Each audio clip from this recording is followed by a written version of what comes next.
5 books and counting. The Tales from the Omni Vault continues to expand as a universe. Go ahead and check the links down in the description to get your copies today. Hello, ladies and gentlemen. I am the Omni Viewer, and it's official at this point. We've had 2 wildly successful Godzilla movies in a row. Godzilla -1 and Godzilla Kong: The New Empire. And they have been more successful than anybody predicted. Godzilla -1 was originally expected to do really well in Japan, but once it was released internationally, expectations weren't that high. After all, it was only originally slated for 1 week of release. In a wide distribution of theaters, sure, which is more than past Toho movies like Shin Godzilla and Shin Ultraman got, but it was still only originally supposed to be in there for 1 week. And I distinctly remember I was on a podcast over on ETN with a bunch of other people right in November, right before, like a few weeks before -1's American debut, where we were all thinking, well, yeah, obviously all of the G fans are going to go see it, but it's probably going to get overshadowed by all the holiday movies, and there's some kind of a concert film releasing in IMAX, and a couple other superhero movies that were saved for the holiday season. Yeah, it's probably going to do modestly well for a non-English language release, but ultimately, we're not going to be expecting it to do gangbusters. We really had no idea what was going to happen, because it did so well that its run got extended for a second week, and then a third week, and eventually it just ran straight into midway through January, and then got another re-release with the minus color release, which started in Japan, of course, and granted, the minus color international release didn't last as long as the initial release, but still, it happened because of how well the color version did. And it went fully mainstream. People who had never bothered with Godzilla movies before, or only kinda knew Godzilla through stuff like the monsterverse or the 1998 movie, or catching the occasional clips on TV or something, suddenly they were talking about this movie like it was the greatest thing of all time. It was the hit nobody saw coming. Flash forward to this month. Godzilla Kong: The New Empire was not expected to do that well, because monsterverse movies, while not failures, they generally have not done that great. Like, Godzilla 2014 did really well, Kong Skull Island did really well, King of the Monsters have the misfortune of being released alongside one of the biggest Marvel movies of all time, although it did still technically manage to make back some of its money. It wasn't a full-on flop, but it did underperform. Godzilla vs. Kong was released at the tail end of the lockdowns and had a same-day streaming release, which nobody does anymore because they realized how stupid that is. And yet it still managed to do pretty well, but not as well as it arguably could have had it just been a theater exclusive and maybe released at a slightly different time. So that combined with the fact that The New Empire was not -1 and in fact appeared to be the antithesis of everything -1 represented, had a lot of people saying that this movie was going to fail. In fact, some people almost seemed to be setting it up for failure, to the point where it was starting to feel like a targeted campaign.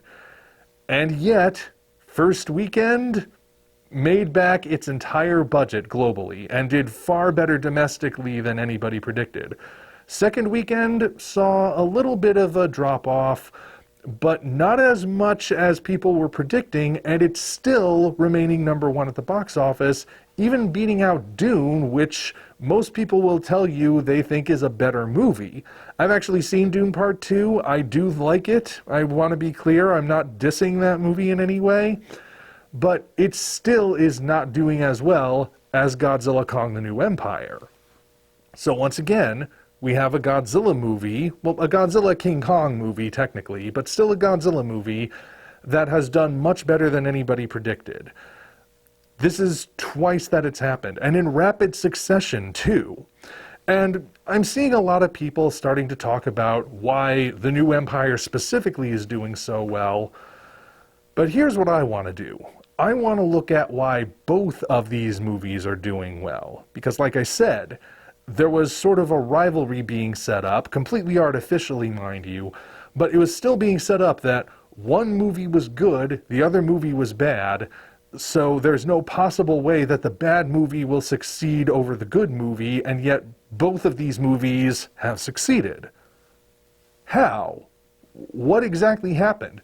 How did these movies defy the odds the way they did? Especially when you consider that Godzilla is kind of a niche within a niche.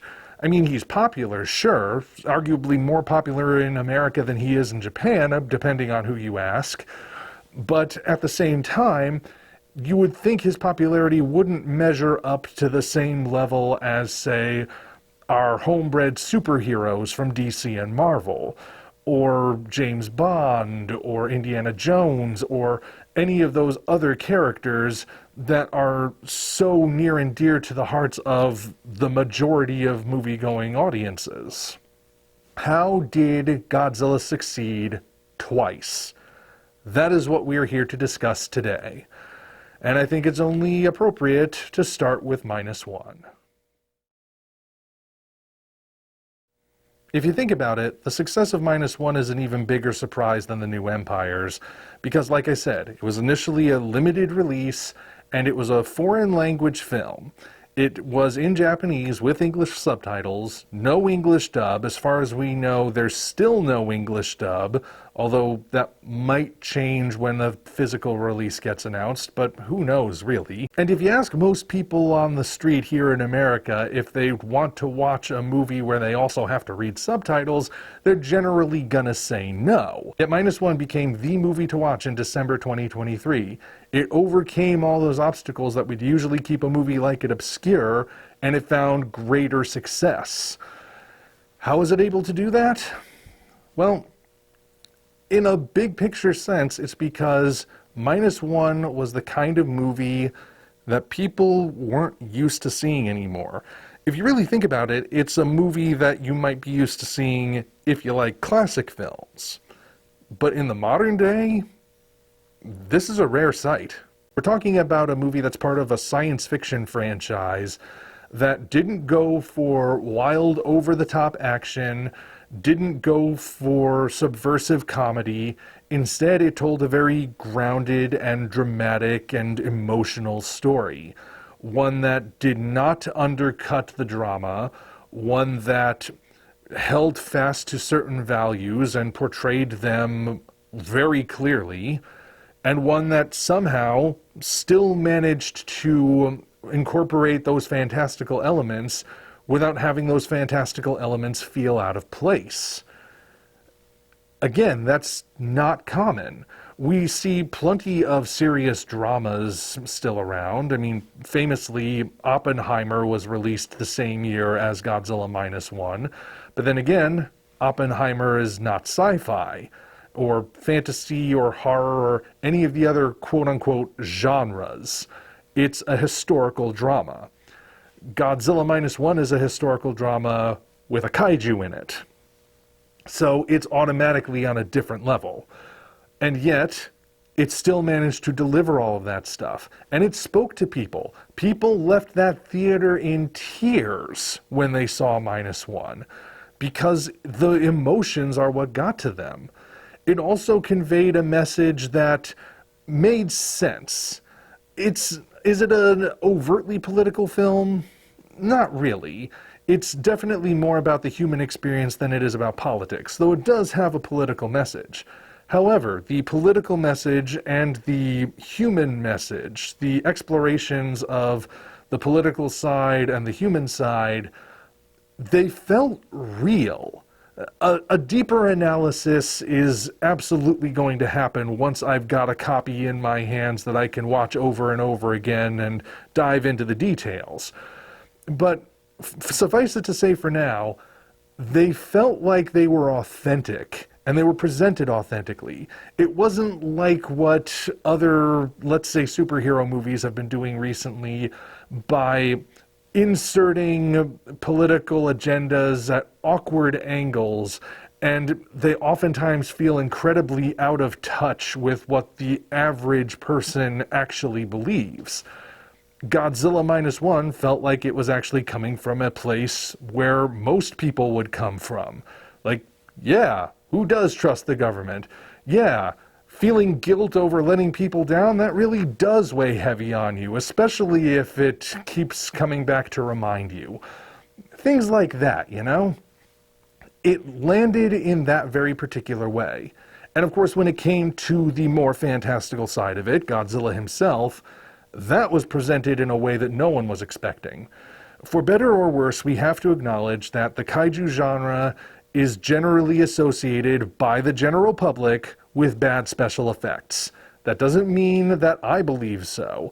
I can point to plenty of kaiju movies with great special effects. Heisei Gamera trilogy, GMK, the early Heisei movies, stuff like that.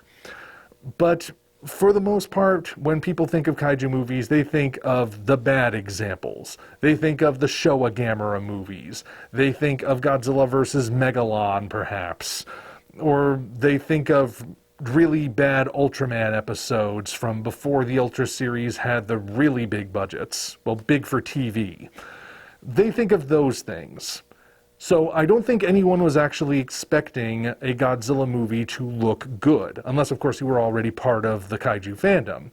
So when people went into the theater and they saw how amazing the effects were, and especially after they learned how amazing those effects were on the size budget that the movie had, which was minuscule, I mean, people were floored. You can actually find people who actually believed that Godzilla was depicted by a guy in a suit in this movie. That's how good the effects were. People were convinced, even people who claimed that they could tell the difference between practical effects and digital effects, that they could point to certain shots in Minus One and say, this was definitely done with practical effects. Maybe they did some CGI over it to keep it consistent, but that had to be a practical shot right there. Nope, it was all digital. And yet it still looked real, more real than the effects we've been getting in a lot of our tentpole movies recently, which isn't necessarily the fault of the effects artists. It's more the fault of the studios who aren't giving them the ability to really refine the effects. Although, then again, maybe it is somewhat on the shoulders of the effects artists, because I can't imagine that some of the stuff they're asked to actually work with is stuff they are necessarily going to put their hearts into. And whether or not that's appropriate is a whole other discussion.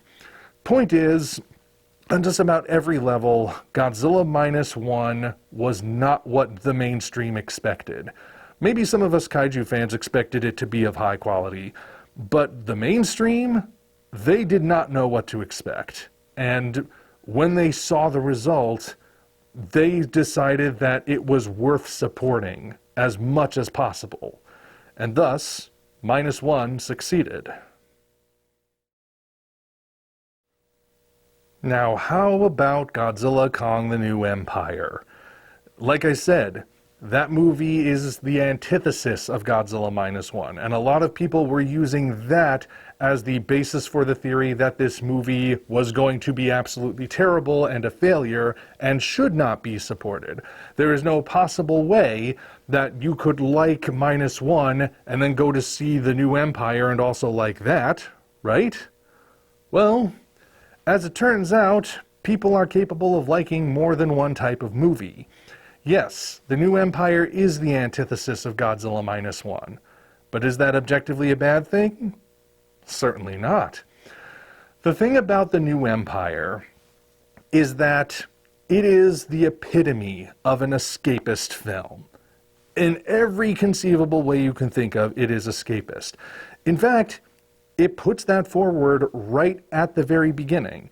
You remember as we're first entering the Hollow Earth, and we hear "Welcome to my world" being sung over those shots of the leaf wings flying as the camera's flipping around and establishing that we don't know which way is up or down because in either direction there's ground. Well, did you notice what the last line we hear of that song is before it fades out and gives way to the actual original score?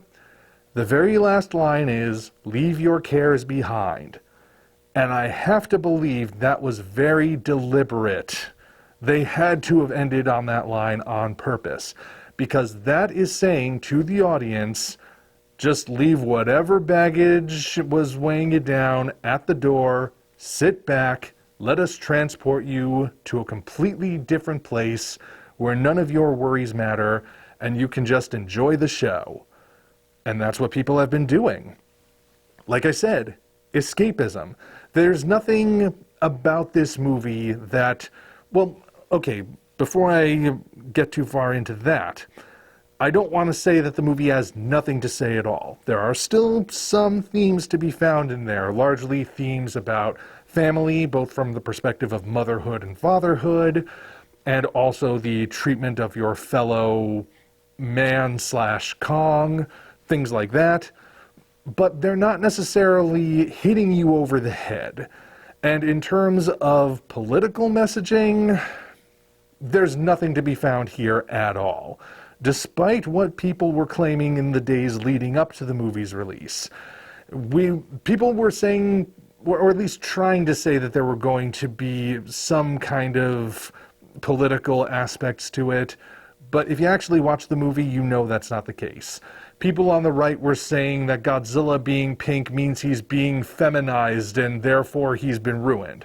Not the case. People on the left were claiming that Scar King was going to be an allegory for Donald Trump. Also not the case. He's not an allegory for Joe Biden either, by the way, or any political figure. He is just literally a fantasy king/sorcerer who controls a dragon, a tried and true archetype for this kind of genre. And I think when people realized that, they all collectively thought, finally, because we've been getting stuff like that in our entertainment for a very long time, despite the fact that we keep consistently saying that we don't want that sort of thing, or at the very least, if you're going to insert that sort of thing, it has to be natural, like what we saw in -1, and come from a place where it actually feels like you know what you're talking about, also like in -1, it keeps happening anyway.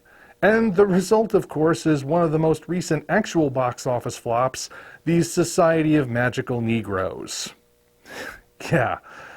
That's a movie that exists.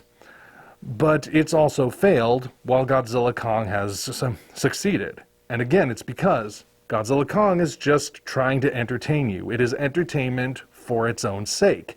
And it works incredibly well in that regard. It's just there to provide you with fun, bring you on an adventure, show you giant monsters not just beating each other up, because that's not what the movie is all about, but also exploring them, giving them the spotlight, showing that they're not just special effects, no matter how many critics try to convince you that's all they are. And people are responding to that. This is a movie they can go to without fear of being lectured at. This is a movie they can bring their kids to and just have their kids enjoy themselves. This is a purely entertaining movie, and it's the kind of movie that people like. Again, Godzilla -1 having substance is a good thing, and people clearly responded to the way it delivered that substance. But sometimes, people just want to watch a cartoon. Sometimes we just want to see the coyote get flattened by a rock because it's funny. And we want to see two giant monsters having a fight because it's cool. That's what Godzilla Kong: The New Empire delivers. And as a result, it too has succeeded, even as the reviews have been far less forgiving than the -1 reviews were. In a way, I'm actually glad that both of these movies succeeded, because they exist on completely opposite ends of the spectrum while still being part of the same genre, and thus it demonstrates that both kinds of movies can succeed if they are delivered the right way. They both serve as examples of how you can do entertainment that carries a deeper meaning to it, and entertainment that's just meant to be an escape from the real world for a while. Their combined success is something that I guarantee people in Hollywood are taking notice of, especially as Hollywood is kind of taking a nosedive with things as of late. If you really think about it, there are movies being released over these past few years and in this year which are going to pave the way forward for Hollywood if Hollywood is to survive. And it just thrills me to think that two of the movies on that list are kaiju movies, Godzilla movies specifically. But is there a little more to it? Could there be another reason why both of these movies succeeded? Well, in order to answer that question, I do have to make a very slight revision to something I said earlier in this whole process. I said that I wasn't going to compare Godzilla Minus One to Godzilla Kong: The New Empire because they are so drastically different from each other. But as I've thought about it, and as I've looked at the two movies succeeding and watched both of them, obviously, I actually realized that there is something they have in common. Aside from the fact that they're both Godzilla movies, there is one single solitary thing that both movies have in common with each other that is worthy of comparison. And that commonality is respect. R-E-S-P-E-C-T, respect. It oozes out of both of these movies. And you can see that when you watch interviews with Takashi Yamazaki and Adam Wingard, or interviews with both of them together. They clearly know that not only are they making movies that fans want to see, but they themselves are fans, and they want to do right by this greater franchise. They're obviously taking different approaches, it's true. Yamazaki took a more serious approach, Wingard took a more crazy approach.